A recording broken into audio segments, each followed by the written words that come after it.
Hey guys, I know it's been a while, but welcome back to Chef Monica's Kitchen. Today I have something special. This is in honor of my cousin, who is a nacho aficionado. So I'm calling this Nacho Cousin's Nachos. See what I did there? Yes, you're welcome to groan. I know it was cheesy.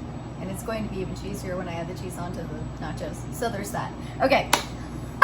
So the first thing I want to show you is how I'm going to spice up the ground beef that I'm going to put on top of my nachos. So I've got some tomatoes here. I wanted to use jalapenos, but they didn't have them. So this is an Anaheim pepper, not quite as spicy, but I still cut out the seeds. I have some garlic scapes. I have some onion, and then I am going to use a little bit of chipotle and adobo sauce just to spice it up a little, so we can get a little bit of kick in that as well. So that's what it looks like.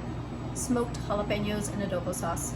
You can use some of the sauce if you want to as well to spice it up even more, but I'm going to use some chili powder, so I don't want to overdo it. So first things first, we're going to take a wee bit of olive oil into our pan, a couple tablespoons or so, not because there isn't enough fat in ground beef, but because I'm going to add the vegetables in first to get them started in cooking down, and then I'm going to add the ground beef.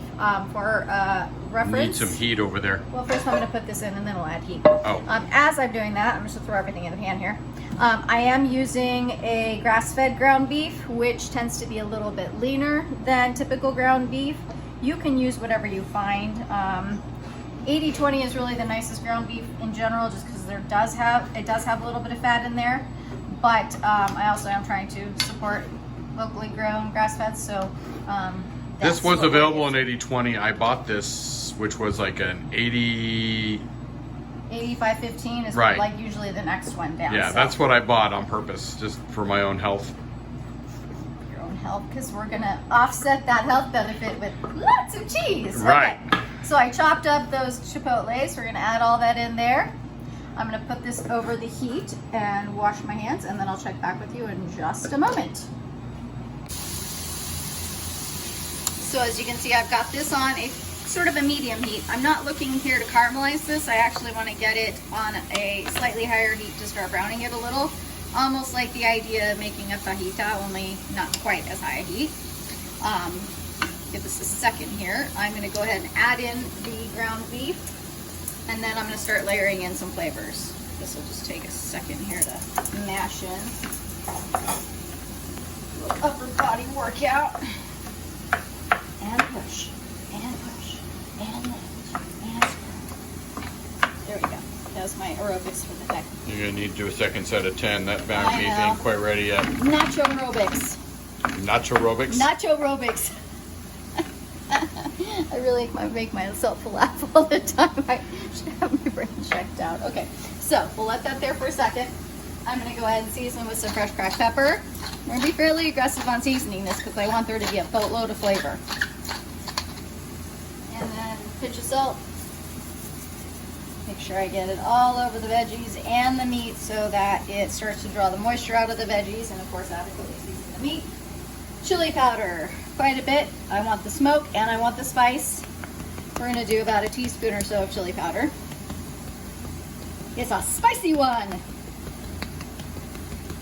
Okay, smoked paprika, of course, about a teaspoon of that as well, and then about a teaspoon of cumin, ground cumin.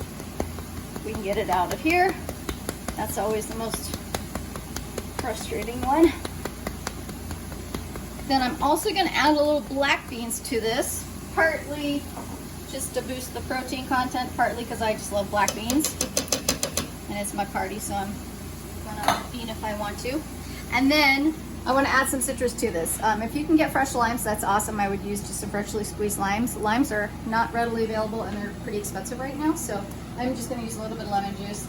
The lemon juice is going to do two things. It'll give a pop of acidity, which you kind of like with nachos, kind of like the idea of salsa. It's also going to help tenderize the meat, which is really important. So now at this point, we're going to let this brown and cook down, and I'm going to continue mashing the ground beef up till it's nice and broken down, and then I'll check back with you when this is all cooked together. How long do you think it'll take? Probably about 10 to 15 minutes or so. That's all? Yep. Ah, okay. Alrighty, you can see how all the liquid has evaporated. The veggies are all cooked down.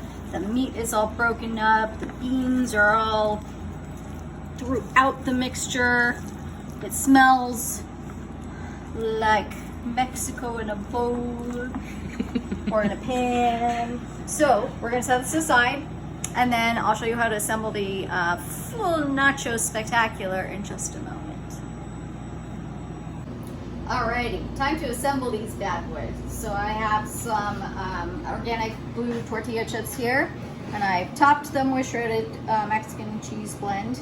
I'm doing that this way so we can put the hot beef mixture over the top, and then that will melt the cheese onto the tortilla chips. And I'm doing it this way because otherwise, if I do the cheese on top, those chips tend to get really soggy, and I don't want soggy chips underneath. So this will kind of help prevent that from happening. Tell me that doesn't look absolutely marvelous. I'm not being stingy here. This is going to be quite the platter. I couldn't do an entire table of nachos as per my cousin's request, but this is as close as I could get. I figure it's almost the entire size of my island here, so it'll work. Okay, so we got all that on there. Next thing I want to do is a little bit of either shredded lettuce. I'm actually using some shredded cabbage because I didn't have lettuce, but just to give it a little crunch, a little healthiness, it'll be delicious that way. Not too much, just for kind of a garnish here. A little extra for me, okay? Then we're gonna take some avocado. I have one whole avocado, perfectly ripe, gorgeous avocado. Scoop it out of there. Garnish the top of this with our lovely avocado. Just kind of like this. And we'll do the other half as well. Because this has got to be beautiful too, right? Okay. Más. Pop that over here. So this nachos doesn't really have salsa or Nope. tomatoes, really. It's all built into It's built into the meat when you cooked Very it. clever that way. Tiny bit of cilantro over the top. And then, tell me that's not beautiful. This is a work of nacho art. Andy Warhol could even do a photo of this and be excited. For anyone who doesn't know who that is, go Google it. And then, just a dollop of daisy over the top here. A couple of little beautiful dollops. And that, my friends, is a thing of deliciousness and beauty in tribute to my favorite cousin, Beryl. Peace out. Enjoy.